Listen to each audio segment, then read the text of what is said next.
13 de maio, nós estamos aqui para falarmos sobre a abolição da escravatura. Algo importante, pertinente para a história do Brasil, mas que nos últimos anos nós temos percebido que a data tem ficado cada vez mais esquecida, cada vez menos comentada. E a questão do negro na sociedade contemporânea é algo que nós iremos tratar nesse nosso encontro de hoje. Mais uma vez, meu brother, meu amigo, meu irmão, está aqui.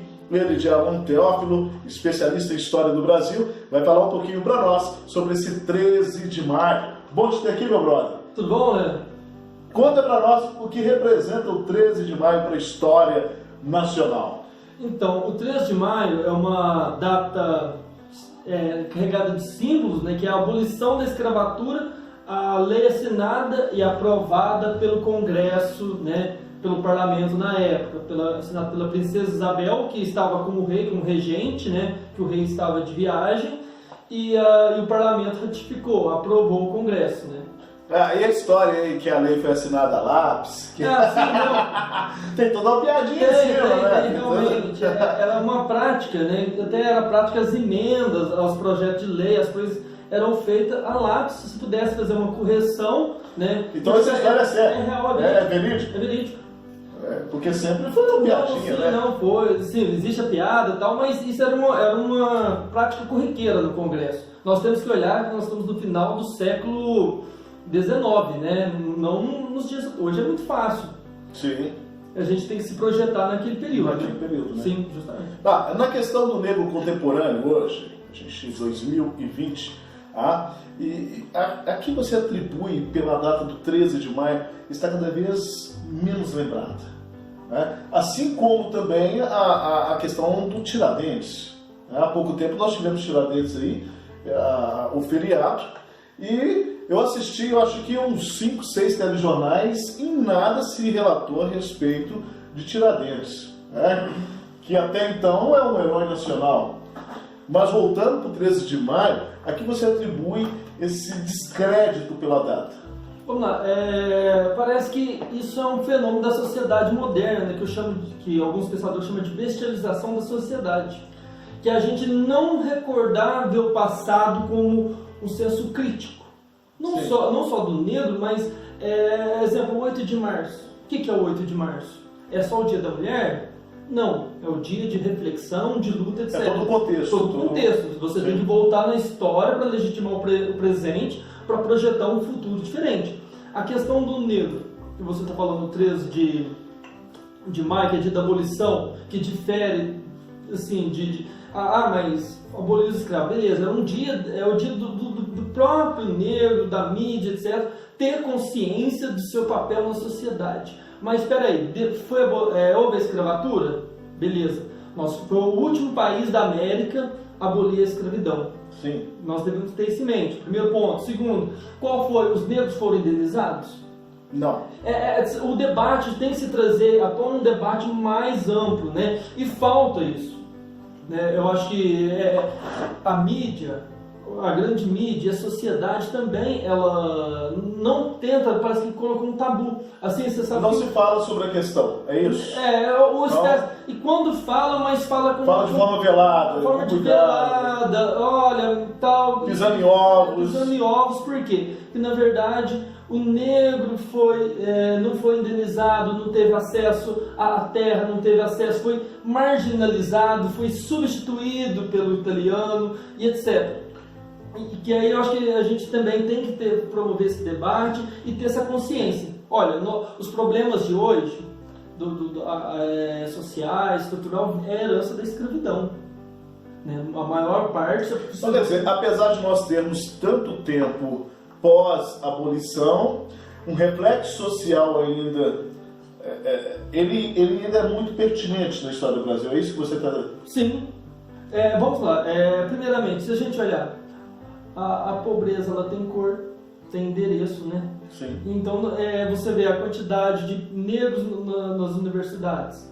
A quantidade... Melhorou nos últimos 10 anos. Com algumas políticas públicas assertivas, né? Sim. Que tem que ser continuada, legitimada e defendida. Mas que ainda geram muitas polêmicas. Geram polêmicas. Tem polêmicas. Mas a gente tem que ver que ela está resolvendo um problema histórico, um gargalo histórico, que são 300, 400 anos de história, né? Mas a gente, Anderson, a gente tem que voltar, as pessoas falam o seguinte, a primeira lei que coibia a escravidão no Brasil, chama-se Lei Eusébio de Queiroz, de 1850, que proíbe o tráfico negreiro. Um ano antes da lei, foi a maior quantidade de escravos importados no Brasil, no ano de 1849, entendeu? Uma coisa só que se fala da lei de 1850, de Eusébio de Queiroz, mas não se fala da lei de terras de 1850. O que é a lei de terras de 1850?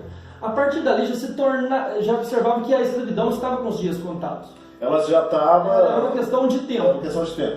Só que o acesso à terra, a lei de terras de 1850, ela vai proibir o acesso do povo à terra no Brasil, diferentemente do processo de história dos Estados Unidos. Ou seja, aquelas pessoas que eram libertas agora só tinham que comprar a terra do Brasil, com todo o Brasil para se colonizar, para se usufruir da terra. A lei de terras ela se torna um obstáculo para as pessoas que queriam ter um pedaço de terra, beneficiando grupos que detinham do monopólio financeiro, grupos de grilagem, até hoje é uma prática corrente em terras públicas, né? A gente deve lembrar que acontece. No Brasil afora. Então, quando a gente fala do presente, mas tem que voltar lá em 1850 também, que já foi uma forma de você não ter... A segregação já estava acontecendo, na verdade, social. Sim, não, né? Social. Não era né? mais somente na questão racial, mas social também. Como você falou, a questão, acho que falta também das pessoas mesmo, a consciência, né? O que é o 13 de maio? Né? Mas será que essa abolição foi totalmente? Você sabia que o Rui Barbosa queimou a documentação sobre os escravos? Sabia disso, Anderson? Não sabia. Sabe por quê? Qual o interesse do Rui Barbosa fazer isso? Ele queimou, mas não foi de medo de uma represália dos escravos. Ele queimou uma certa documentação dos senhores de escravos para não serem indenizados. Né? Ou seja, ele pegou todos os documentos que o Estado tinha acesso, pediu para queimá-los, para o Estado não indenizar os donos de escravos. Porque as pessoas iam entrar na justiça. Pela lei do Brasil, como uma coisa bagunçada, de certa forma, até hoje, isso poderia ter acontecido. Ele precavendo que as pessoas entrassem uma ação contra o Estado Brasil, para indenizar, ele pediu para queimar, destruir qualquer prova, tal, etc. Porque não foi uma boa ação que ele teve? Não. Foi uma ação contrária, então? Porque quem que tinha que ser indenizado não é o senhor de escravo, é o escravo, o negro. Sim. Então, ou seja, ficou uma disputa jurídica entre o Estado e o senhor de escravo. E o sujeito, que até então é mercadoria. As pessoas não entendem isso, que o escravo ele não é um cidadão, ele é um objeto. Ele é tido como objeto, não é? E sem contar que ele foi obrigado, além de deixar as suas terras de forma obrigada, né? De forma violenta, ele teve que perder sua identidade cultural, ele teve que perder o seu idioma, ele perde a sua questão religiosa, não é isso? E uma coisa muito interessante também, que muitas pessoas não sabem, é que nós tínhamos aqui muitos escravos que eram nobres. Sim, isso também não é dito, né? É pouco explorado. Tem um lado cultural, Anderson, que explora isso muito bem, que é a Congado, né, da nossa região, que tenta resgatar isso, mas dentro de um secretismo religioso. É uma perspectiva mais religiosa. Quando você olha lá, tem a rainha, a princesa e etc. Mas as pessoas... as pessoas não fazem esse link, né? Não faz, porque o cara que representa, a pessoa que representa o rei ou rainha aqui no Congado, na África, entre o seu povo, que era vivido de um sistema diferente, ele era um rei local. Sim. Uma rainha, uma princesa. Ele tinha poderes novos. Então, essas pessoas, mesmo quando eles chegavam no Brasil, eles tinham uma aceitação diferente, eles eram tratados diferente também, mas na condição de escravos, cativos, né? Sim. Para o nosso vídeo não ficar extenso demais, já que o assunto é muito instigante e interessante, dá para a gente falar umas 3 horas sossegada a respeito disso, eu queria que você comentasse a respeito do momento contemporâneo, né?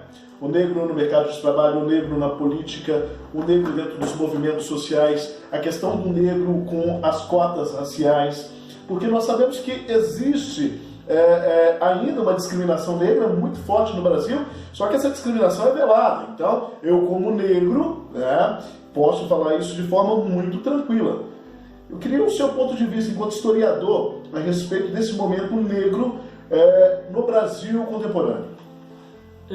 Anderson, a gente tem que entender o seguinte, eu vou ter que externar, falar muita coisa, porque nós fomos colonizados por portugueses, muito diferente dos países que foram colonizados pelos ingleses, exemplo, Estados Unidos, onde você vai ver uma segregação, uma coisa, né, de um lado da rua um, do outro lado da rua é o outro, e não vão misturar. O português, ele caracterizou pela mistura, devido a carências de pessoas, e a miscigenação do país, né, e tal, etc. Isso propiciou o quê? Que nós tivéssemos um racismo velado, né? Então, vamos supor, eu sou pardo, mas eu não sou nem branco nem negro, né? Cor de saquinho de pão. Eu sou uma mistura.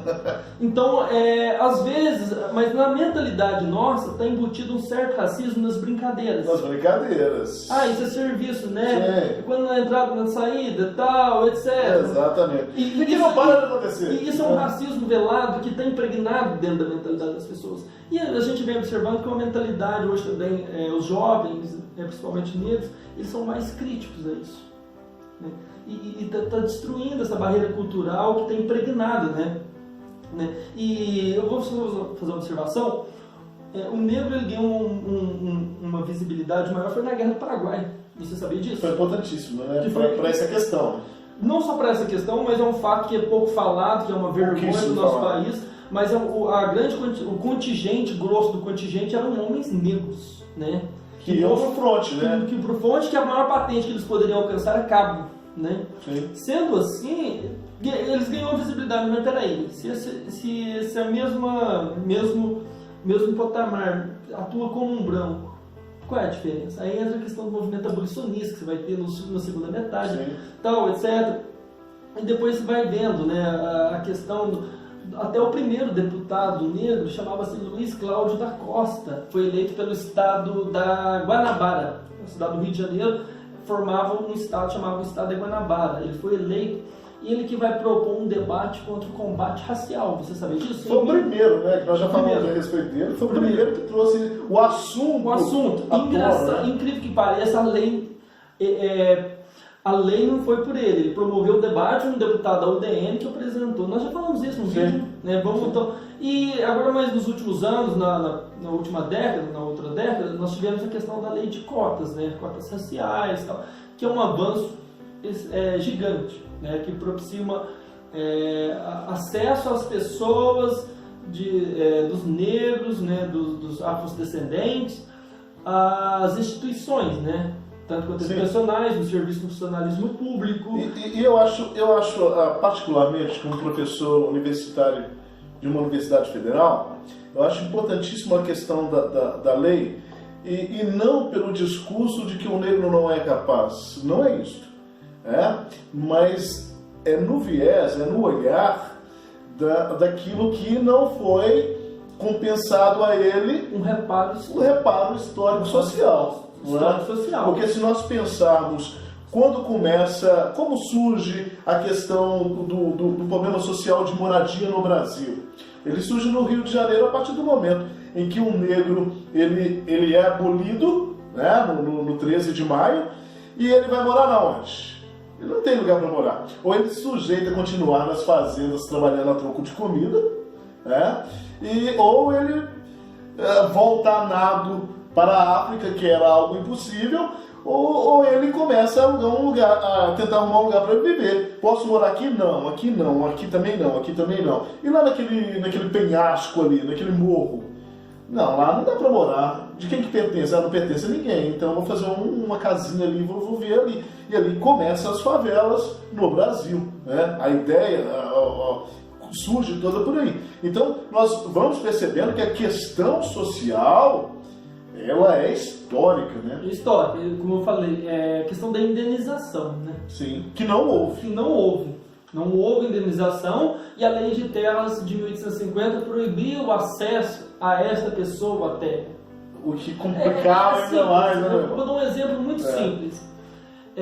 Você que está vendo, quantos negros que você vê pilotando uma picape? Que é uma coisa ligada à terra, que é um símbolo da terra, é uma picape. Você tem uma caminhonete luxuosa de 150 mil, 200 mil, 100 mil. você vai ver que a proporção de negros a esse veículo, que é um símbolo do meio rural, é quase que excluído. Isso está impregnado, né? Ou seja, sim, excluiu essa pessoa ao acesso, mas por que a terra? A terra é o poderio econômico, né? Você excluiu essas pessoas ao meio... Do direito, né? O direito... Que é, como o Brasil gosta de copiar muitas questões americanas, que é um discurso contrário histórico americano, que o negro vai ser indenizado com terras, mulas e sementes, para que ele começasse a vida dele, principalmente na região da Carolina do Sul ali, né? Então ele acaba a escravidão, mas ele vai ser reparado de alguma forma para que ele comece a sua vida. No Brasil não houve nada disso. Não houve. Assim, agora hoje nós estamos falar que nunca houve, na verdade houve, que seria a lei de cotas, tal, acesso que vai agora fazer um reparo, mas está começando a caminhar, né? A gente tem que... Mas é o que eu falo, né, Jalão, sempre, se não há um discurso, não há avanços. E eu vejo que o próprio negro, ele vela esse discurso. O próprio negro, na grande maioria, não dá para a gente generalizar, mas a grande maioria, ele foge do debate, ele foge da conversa e ele foge da luta que ainda não acabou, que pelo contrário, eu vejo que ela ainda, apesar de tanto tempo, ela ainda está nos seus primeiros degraus, para que a coisa possa mudar, para que nós venhamos a ter uma sociedade sem cor, uma sociedade verdadeiramente igualitária para todos. Eu não penso que o negro tem que ter mais direitos do que ninguém, mas também não tenha menos, mas que seja igual para todo mundo, como diz a Constituição Federal. Justamente, você falou com alguns pontos interessantes. Muitos negros, né, pessoas, elas não participam dessa luta. Parece que elas preferem omitir, né, não sei se é submissão ou medo, mas elas preferem omitir a luta. Talvez muitos não saibam, mas aqui na nossa região, né, sudoeste, mineiro, parte do sul de Minas, se fala muito do quilombo de Palmares, mas nós aqui nessa região teve o segundo maior do país. E não se fala nisso, Não né? se fala. Então, se você perguntar para um jovem negro, para uma pessoa, ela não vai saber falar. Talvez nem saiba explicar o que é um quilombo. Pessoas negras não sabem o que é um quilombo, né? Então falta também essa busca de identidade. É comum as pessoas, vamos supor, você é negro, de qual povo que você fazia parte da África? Eu não tenho ideia. Geralmente é povo banto, né? De Angola, tal, etc. Né? As pessoas não buscam essa identidade lá atrás. Pelo contrário, eu conheço um pouquinho mais da minha genealogia pro lado italiano do que pro lado negro. Do que é banto, né? Exemplo, um escravo que veio para Minas, ele tinha o nome de mino, que ele era especialista em fazer minas, né? Minas subterrâneas, furar túnel, procurar ouro. Diferente do escravo que foi lá para o Nordeste, plantar cana. Então, no geral, é um que é diferente do chaqueado. Sim. No sul. Mas tem uma característica, que é, exemplo, a origem, maior parte do povo banto. E outros povos, e veio outros povos. Mas muitos tinham influência árabe. Não se trouxe muito, evitou, porque quando trouxe árabe, deu problema, porque o árabe e deu problema religioso e dos grandes. Ele não vai aceitar, ele não vai aceitar Jesus Cristo, não vai aceitar Deus, não vai aceitar... E houve inquisição da igreja, e houve perseguição. Eu sou muçulmano. Mas aí já é outra história. Mas só que eu quero falar o seguinte, a raiz geológica... Então vamos para a gente terminar, que já vai dar 20 minutos ali. Só observação, a gente deve se lembrar mais do que... questão de ser escravizado, de ser objeto, roubou sua identidade, um nome. Você chega com o nome X, agora você vai chamar José. E agora, se existe um movimento, roubou a história, rouba-se a história. Né? Então, tudo que se podia tirar, foi se tirando. Sim. Mas eu tenho muita esperança, Jalão, na moçadinha que está chegando aí agora, essa moçadinha dessa nova geração, a geração da tecnologia, da internet, da interatividade. Você vê que é uma geração com menos preconceito. Né? Sim. Eu venho de uma geração mais tolerante. Eu venho de uma geração onde que na adolescência eu fui proibido de namorar com uma mocinha da época por questão racial. Então, por quê? Porque isso era fato. Hoje a gente percebe que essa molecadinha que está chegando aí já tem a mente mais aberta e isso é muito positivo para o país. São avanços essa geração, embora a gente vê que existe uma intolerância imposta de cima para baixo hoje, né? Mas a gente vê que os movimentos de se organizar, de grupos, é mais atuante. E os jovens em si, nós que trabalhamos na escola, a gente percebe que os jovens são mais tolerantes hoje em dia. Né? Eles aprenderam a lidar na questão racial, na questão homoafetiva, a mulher, a aceitação, né? A ocupação de espaços, né? Sim, o empoderamento. Falar aí das meninas, sim, né? Não, assim, de vários, né, segmentos. Sim, a própria sociedade evoluindo como tem que ser. Sim. Não é isso? Vamos parar por aqui? A gente continua numa próxima oportunidade, falando um pouquinho mais sobre história, sobre temas relevantes para a história, não só da história do passado, mas para a história contemporânea, social, coisas que são relevantes para a nossa identidade, para nós. 13 de maio, nós estamos aqui para falarmos sobre a abolição da escravatura. Algo importante, pertinente para a história do Brasil, mas que nos últimos anos nós temos percebido que a data tem ficado cada vez mais esquecida, cada vez menos comentada. E a questão do negro na sociedade contemporânea é algo que nós iremos tratar nesse nosso encontro de hoje. Mais uma vez, meu brother, meu amigo, meu irmão está aqui, ele de Alan Teófilo, especialista em história do Brasil, vai falar um pouquinho para nós sobre esse 13 de maio. Bom te ter aqui, meu brother. Tudo bom, né? Conta para nós o que representa o 13 de maio para a história nacional. Então, o 13 de maio é uma data carregada de símbolos, né, que é a abolição da escravatura, a lei assinada e aprovada pelo Congresso, né, pelo Parlamento na época, assinada pela Princesa Isabel, que estava como rei, como regente, né, que o rei estava de viagem, e o Parlamento ratificou, aprovou o Congresso, né. E a história aí que a lei foi assinada a lápis? Sim, não. Tem toda uma piadinha Tem, né? realmente. Era uma prática, né? Até era prática as emendas aos projetos de lei, as coisas eram feitas a lápis, se pudesse fazer uma correção, né? Então essa história é séria. É real, é verídico? É verídico. Porque sempre foi uma piadinha, sim, né? Não, foi. Sim, existe a piada e tal, mas isso era uma prática corriqueira no Congresso. Nós temos que olhar que nós estamos no final do século XIX, né? Não nos dias. Hoje é muito fácil. Sim. A gente tem que se projetar naquele período. Naquele período, né? Sim, justamente. Na questão do negro contemporâneo hoje, a gente em 2020, aqui você atribui pela data do 13 de maio, está cada vez menos lembrada.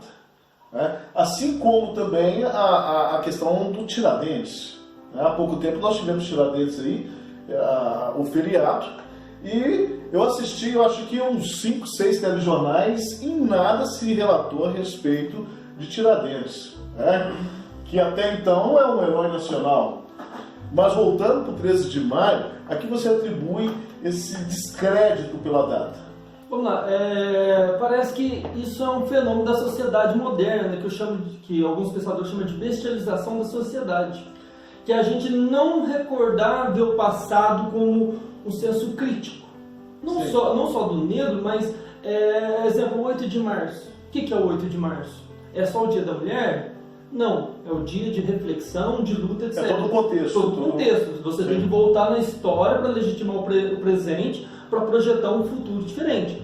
A questão do negro, que você está falando, 13 de maio, que é dia da abolição, que difere, assim, mas abolir os escravos, beleza, é o dia do próprio negro, da mídia, etc., ter consciência do seu papel na sociedade. Mas espera aí, houve a escravatura? Beleza. Nós foi o último país da América a abolir a escravidão. Sim. Nós devemos ter isso em mente. Primeiro ponto. Segundo, qual foi? Os negros foram indenizados? Não. O debate tem que se trazer a tona um debate mais amplo, né? E falta isso. Eu acho que a mídia, a grande mídia, a sociedade também, ela não tenta, parece que colocou um tabu. Assim, você sabe não se fala sobre a questão, é isso? E quando fala, mas fala com... Fala de forma velada. Forma de velada, olha, tal... Pisando em ovos. Pisando em ovos, por quê? Porque, na verdade, o negro não foi indenizado, não teve acesso à terra, não teve acesso, foi marginalizado, foi substituído pelo italiano e etc. E que aí eu acho que a gente também tem que promover esse debate e ter essa consciência. Olha, os problemas de hoje, sociais, estrutural, é a herança da escravidão. Né? A maior parte... Então, quer dizer, apesar de nós termos tanto tempo pós-abolição, um reflexo social ainda, ele ainda é muito pertinente na história do Brasil. É isso que você está... Sim. Vamos lá. Primeiramente, se a gente olhar, a pobreza ela tem cor, tem endereço, né? Sim. Então, você vê a quantidade de negros nas universidades. A quantidade... Melhorou nos últimos 10 anos. Com algumas políticas públicas assertivas, né? Sim. Que tem que ser continuada, legitimada e defendida. Mas que ainda geram muitas polêmicas. Geram polêmicas. Tem polêmicas. Mas a gente tem que ver que ela está resolvendo um problema histórico, um gargalo histórico, que são 300, 400 anos de história, né? Mas a gente, Anderson, a gente tem que voltar, as pessoas falam o seguinte, a primeira lei que coibia a escravidão no Brasil, chama-se Lei Eusébio de Queiroz, de 1850, que proíbe o tráfico negreiro. Um ano antes da lei, foi a maior quantidade de escravos importados no Brasil, no ano de 1849. Entendeu? Uma curiosidade. Só que se fala da lei de 1850, de Eusébio de Queiroz, mas não se fala da lei de terras de 1850. O que é a lei de terras de 1850? A partir dali já observava que a escravidão estava com os dias contados. Ela já estava... Era uma questão de tempo. Era uma questão de tempo. Só que o acesso à terra, a lei de terras de 1850, ela vai proibir o acesso do povo à terra no Brasil, diferentemente do processo de história dos Estados Unidos. Ou seja, aquelas pessoas que eram libertos agora só tinham que comprar a terra do Brasil, com todo o Brasil para se colonizar, para se usufruir da terra. A lei de terras ela se torna um obstáculo para as pessoas que queriam ter um pedaço de terra, beneficiando grupos que detinham do monopólio financeiro, grupos de grilagem, até hoje é uma prática corrente em terras públicas, né? A gente deve lembrar que acontece. No Brasil afora. Então, quando a gente fala do presente, mas tem que voltar lá em 1850 também. Que já foi uma forma de você não ter... A segregação já estava acontecendo, na verdade, social. Não, social. Não era mais somente na questão racial, mas social também. Como você falou, a questão, acho que falta também das pessoas mesmo, a consciência, né? O que é o 13 de maio? Né? Mas será que essa abolição foi totalmente? Você sabia que o Rui Barbosa queimou a documentação sobre os escravos? Sabia disso, Anderson? Não sabia. Sabe por quê? Qual o interesse do Rui Barbosa fazer isso? Ele queimou, mas não foi de medo de uma represália dos escravos. Ele queimou uma certa documentação dos senhores de escravos para não serem indenizados. Né? Ou seja, ele pegou todos os documentos que o Estado tinha acesso, pediu para queimá-los, para o Estado não indenizar os donos de escravos. Porque as pessoas iam entrar na justiça. Pela lei do Brasil, como uma coisa bagunçada, de certa forma, até hoje, isso poderia ter acontecido. Ele precavendo que as pessoas entrassem com uma ação contra o Estado Brasil, para indenizar, ele pediu para queimar, destruir qualquer prova, tal, etc. Porque não foi uma boa ação que ele teve? Não. Foi uma ação contrária, então? Porque quem que tinha que ser indenizado não é o senhor de escravo, é o escravo, o negro. Sim. Então, ou seja, ficou uma disputa jurídica entre o Estado e o senhor de escravo. E o sujeito, que até então é mercadoria. As pessoas não entendem isso, que o escravo ele não é um cidadão, ele é um objeto. Ele é tido como objeto, não é? E sem contar que ele foi obrigado a, além de deixar as suas terras de forma obrigada, né? De forma violenta, ele teve que perder sua identidade cultural, ele teve que perder o seu idioma, ele perde a sua questão religiosa, não é isso? E uma coisa muito interessante também, que muitas pessoas não sabem, é que nós tínhamos aqui muitos escravos que eram nobres. Sim. Isso também não é dito, né? É pouco explorado. Tem um lado cultural, Anderson, que explora isso muito bem, que é a congado, né, da nossa região, que tenta resgatar isso, mas dentro de um secretismo religioso. É uma perspectiva mais religiosa. Quando você olha lá, tem a rainha, a princesa e etc. Mas as pessoas... as pessoas não fazem esse link, né? Não faz, porque o cara que representa, a pessoa que representa o rei ou rainha aqui no Congado, na África, entre o seu povo, que era de um sistema diferente, ele era um rei local. Sim. Uma rainha, uma princesa. Ele tinha poderes novos.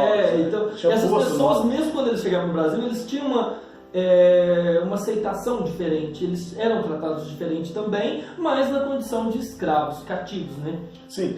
Para o nosso vídeo não ficar extenso demais, já que o assunto é muito instigante e interessante, dá para a gente falar umas 3 horas sossegadas a respeito disso, eu queria que você comentasse a respeito do momento contemporâneo, né? O negro no mercado de trabalho, o negro na política, o negro dentro dos movimentos sociais, a questão do negro com as cotas raciais, porque nós sabemos que existe ainda uma discriminação negra muito forte no Brasil, só que essa discriminação é velada. Então, eu como negro, né, posso falar isso de forma muito tranquila. Eu queria o seu ponto de vista enquanto historiador a respeito desse momento negro no Brasil contemporâneo. Anderson, a gente tem que entender o seguinte, eu vou ter que externar, falar muita coisa, porque nós fomos colonizados por portugueses. Muito diferente dos países que foram colonizados pelos ingleses, exemplo, Estados Unidos, onde você vai ter uma segregação, uma coisa, né, de um lado da rua um, do outro lado da rua é o outro, e não vão misturar. O português ele caracterizou pela mistura, devido a carências de pessoas, e a miscigenação, né, tal, etc. Isso propiciou o quê?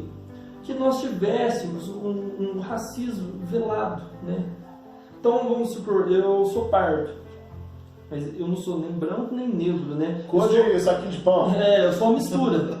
Então, às vezes, mas na mentalidade nossa está embutido um certo racismo nas brincadeiras. Nas brincadeiras. Isso é serviço, né? Sim. Quando na entrada, na saída, tal, etc. Exatamente. E que não para de acontecer. E isso é um racismo velado que está impregnado dentro da mentalidade das pessoas. E a gente vem observando que uma mentalidade hoje também, os jovens, principalmente negros, eles são mais críticos a isso. E está destruindo essa barreira cultural que está impregnada, né? E eu vou fazer uma observação. O negro ele ganhou uma visibilidade maior foi na Guerra do Paraguai. Você sabia disso? Foi importantíssimo, né? Para essa questão. Não só para essa questão, mas é um fato que é pouco falado, que é uma vergonha do nosso país. Mas o contingente, grosso do contingente eram homens negros, né?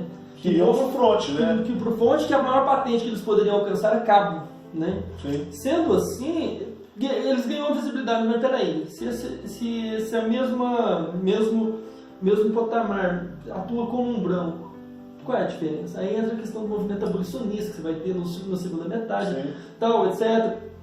E depois você vai vendo, né, a questão até o primeiro deputado negro chamava-se Luiz Cláudio da Costa, foi eleito pelo estado da Guanabara, a cidade do Rio de Janeiro formava um estado, chamava o estado de Guanabara. Ele foi eleito e ele que vai propor um debate contra o combate racial. Você sabia disso? Foi o primeiro, né? Que nós já falamos a respeito dele. Foi o primeiro que trouxe o assunto. Engraçado, incrível que pareça, a lei não foi por ele. Ele promoveu o debate, um deputado da UDN que apresentou. Nós já falamos isso no vídeo, né? Então, e agora, mais nos últimos anos, na última década, na outra década, nós tivemos a questão da lei de cotas, né? Cotas raciais, tal, que é um avanço gigante, né? Que propicia acesso às pessoas dos negros, né? Dos afrodescendentes, às instituições, né? Tanto quanto educacionais, no serviço do funcionalismo público. E eu acho, particularmente, como professor universitário de uma universidade federal, eu acho importantíssima a questão da lei, e não pelo discurso de que o negro não é capaz. Não é isso. Mas é no viés, é no olhar daquilo que não foi compensado a ele um reparo histórico social. Porque se nós pensarmos como surge a questão do problema social de moradia no Brasil, ele surge no Rio de Janeiro a partir do momento em que um negro ele é abolido, né, no 13 de maio, e ele vai morar na onde? Ele não tem lugar para morar. Ou ele se sujeita a continuar nas fazendas trabalhando a troco de comida, né? Ou ele volta a nado para a África, que era algo impossível, ou ele começa a alugar um lugar, a tentar arrumar um lugar para viver. Posso morar aqui? Não, aqui também não, aqui também não. E lá naquele penhasco ali, naquele morro? Não, lá não dá para morar. De quem que pertence? Não pertence a ninguém. Então eu vou fazer uma casinha ali, vou ver ali. E ali começam as favelas no Brasil, né? A ideia surge toda por aí. Então nós vamos percebendo que a questão social, ela é histórica, né? Histórica, como eu falei, é questão da indenização, né? Sim, que não houve. Que não houve. Não houve indenização, e a lei de terras de 1850 proibia o acesso a esta pessoa à terra. O que complicava ainda mais, né? Eu vou dar um exemplo muito simples. Você que está vendo, quantos negros que você vê pilotando uma picape? Que é uma coisa ligada à terra, que é um símbolo da terra, é uma picape. Você tem uma caminhonete luxuosa de 150 mil, 200 mil, 100 mil. Você vai ver que a proporção de negros a esse veículo, que é um símbolo do meio rural, é quase que excluído. Isso está impregnado, né? Ou seja, sim, excluiu essa pessoa ao acesso, mas por que a terra? A terra é o poderio econômico, né? Você excluiu essas pessoas ao meio... Do direito, né? O direito que é, como o Brasil gosta de copiar muitas questões americanas, que é um discurso contrário histórico americano, que o negro vai ser indenizado com terras, mulas e sementes, para que ele começasse a vida dele, principalmente na região da Carolina do Sul ali, né? Então ele acaba a escravidão, mas ele vai ser reparado de alguma forma para que ele comece a sua vida. No Brasil não houve nada disso. Não houve. Assim, agora hoje nós estamos. Falar que nunca houve, na verdade houve, que seria a lei de cotas, tal, acesso que vai agora, fazer um reparo, mas está começando a caminhar, né? A gente tem que... Mas é o que eu falo, né, Jalão, sempre, se não há um discurso, não há avanços. E eu vejo que o próprio negro, ele vela esse discurso. O próprio negro, na grande maioria, não dá para a gente generalizar, mas a grande maioria, ele foge do debate, ele foge da conversa e ele foge da luta que ainda não acabou, que pelo contrário, eu vejo que ela ainda, apesar de tanto tempo, ela ainda está nos seus primeiros degraus, para que a coisa possa mudar, para que nós venhamos a ter uma sociedade sem cor, uma sociedade verdadeiramente igualitária para todos. Eu não penso que o negro tem que ter mais direitos do que ninguém, mas também não tenha menos, mas que seja igual para todo mundo, como diz a Constituição Federal. Justamente, você tocou alguns pontos interessantes. Muitos negros, né, pessoas, elas não participam dessa luta. Parece que elas preferem omitir, né, não sei se submissão ou medo, mas elas preferem omitir a luta. Talvez muitos não saibam, mas aqui na nossa região, né, sudoeste, mineiro, parte do sul de Minas, se fala muito do quilombo de Palmares, mas nós aqui nessa região teve o segundo maior do país. E não se fala nisso, Não se fala. Então, se você perguntar para um jovem negro, para uma pessoa, ela não vai saber falar. Talvez nem saiba explicar o que é um quilombo. Pessoas negras não sabem o que é um quilombo, né? Então falta também essa busca de identidade. É comum as pessoas, vamos supor, você é negro, de qual povo que você fazia parte da África? Eu não tenho ideia. Geralmente é povo banto, né? De Angola, tal, etc. Né? As pessoas não buscam essa identidade lá atrás. Pelo contrário, eu conheço um pouquinho mais da minha genealogia pro lado italiano do que pro lado negro. Do que é banto, né? Exemplo, o escravo que veio para Minas, ele tinha o nome de Mino, que ele era especialista em fazer minas, né? Minas subterrâneas, furar túnel, procurar ouro. Diferente do escravo que foi lá para o Nordeste, plantar cana. Então, no geral, é um que é diferente do charqueado. Sim. No sul. Mas tem uma característica, que é, exemplo, a origem, maior parte do povo banto. E outros povos, ele tem outros povos, mas muitos tinham influência árabe. Não se trouxe muito, evitou, porque quando trouxe árabe, deu problema, porque o árabe é culto. Ele deu problema religioso e dos grandes. Ele não vai aceitar, ele não vai aceitar Jesus Cristo, não vai aceitar Deus, não vai aceitar... E houve inquisição da igreja, e houve perseguição. Eu sou muçulmano. Mas aí já é outra história. Mas é só que eu quero falar o seguinte, a raiz geológica... Então vamos pra gente terminar, que já vai dar 20 minutos ali. Só uma observação, a gente deve se lembrar, mais do que a questão de ser escravizado, de ser objeto, roubou sua identidade, um nome. Você chega com o nome X, agora você vai chamar José. E agora, se existe um movimento, roubou a história, rouba-se a história. Né? Então, tudo que se podia tirar, foi se tirando. Sim, mas eu tenho muita esperança, Djalon, na moçadinha que está chegando aí agora, essa moçadinha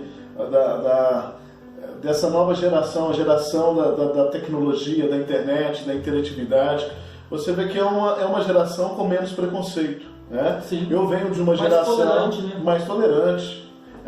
Eu venho de uma geração onde que na adolescência eu fui proibido de namorar com uma mocinha da época por questão racial. Então, por quê? Porque isso era fato. Hoje a gente percebe que essa molecadinha que está chegando aí já tem a mente mais aberta e isso é muito positivo para o país. São avanços dessa geração, embora a gente veja que existe uma intolerância imposta de cima para baixo hoje, né? Mas a gente vê que os movimentos de se organizar, de grupos, é mais atuante. E os jovens em si, nós que trabalhamos na escola, a gente percebe que os jovens são mais tolerantes hoje em dia. Né? Eles aprenderam a lidar com a questão racial, a questão homoafetiva, a mulher, a aceitação, né? A ocupação de espaços. Né? Sim, o empoderamento. Falado aí das meninas. Sim, né? não, assim, de vários, né, segmentos. Sim, a própria sociedade evoluindo como tem que ser. Sim. Não é isso? Vamos parar por aqui? A gente continua numa próxima oportunidade, falando um pouquinho mais sobre história, sobre temas relevantes para a história, não só da história do passado, mas para a história contemporânea, social, coisas que são relevantes para a nossa identidade.